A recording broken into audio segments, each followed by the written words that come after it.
Some of these franchises that come back after a while and keep the gameplay relatively the same often rely on nostalgia to cover up the problems the previous games had, and that is true of Crash 4. Nothing really new here has been done, but if you like the old gameplay, it will do you fine. So the story takes place right after Crash 3. Cortex and Entropy are trapped in another dimension, when they suddenly aren't, and go on to cause mischief again. Now it's up to Crash, Coco and some new characters to platform the shit out of everything and bring them down. The plot's alright, the voice acting is really good and there's plenty of humour in it. The cutscenes and animations all look really good as well. It's fine, but really you're in Crash for the gameplay. There's loads of varied levels to play through as well as secret ones, and the challenge is there if you want it. Just running through the levels and getting to the end is simple enough, but if you want to get all the hidden and coloured gems, then 1, good luck, because some of the gems and boxes are hidden in really bullshit places outside of the camera's view. And 2, I hope you enjoy that aneurysm you're going to give yourself. The levels in this game are a lot longer than the previous entries, which can cause annoyances. You'll get a checkpoint, do an easy part of the level, only to be greeted by a rock hard part that keeps getting you killed. So you have to keep going back, doing the monotonously easy part, and then die again.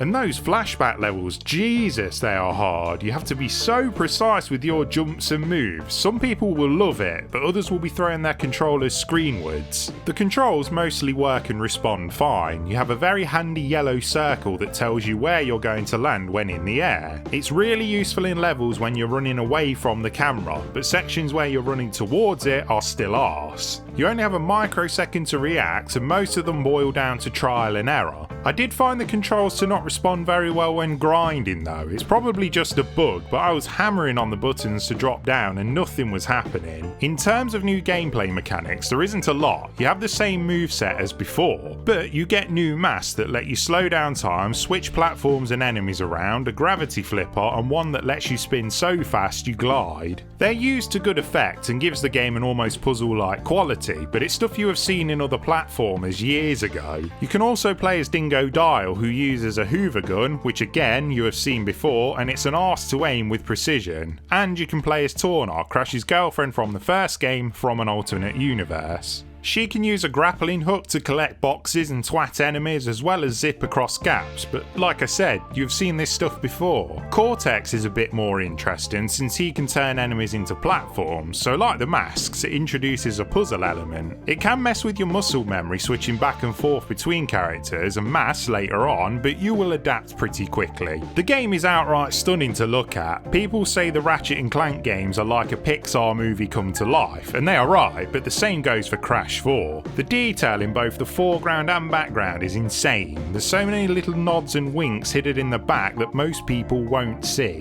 And there is an inverted mode for each level in the game, so you get to see them all from a different angle. Some of these levels use visual filters that look like complete arse, but some others look really good. The skins you get from collecting the gems also look really nice and add a bit more personality to the game. At the end of the day though, I find Crash 4 to be the most alright game I've ever played. If you like the classic gameplay from the time, you'll be buzzing for it, but for anyone looking for something a bit more modern, you might be disappointed. Genuinely can't recommend it either way. It's what I would call a Marmite game. You either love it or you hate it.